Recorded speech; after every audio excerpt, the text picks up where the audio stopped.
case, na-update siya sa case, update sa elections, tapos na yon, alam na niya yon.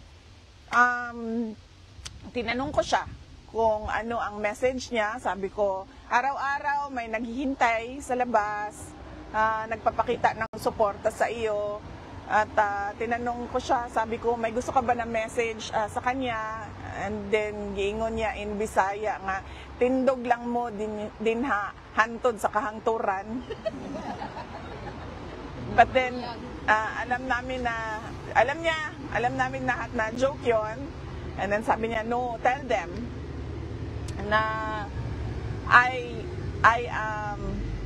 sandali by memory ko lang ito, ulitin.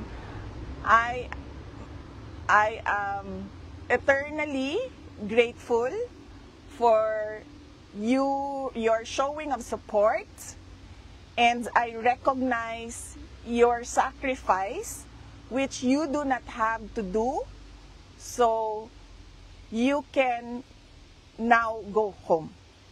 Yun ang sabi niya. So,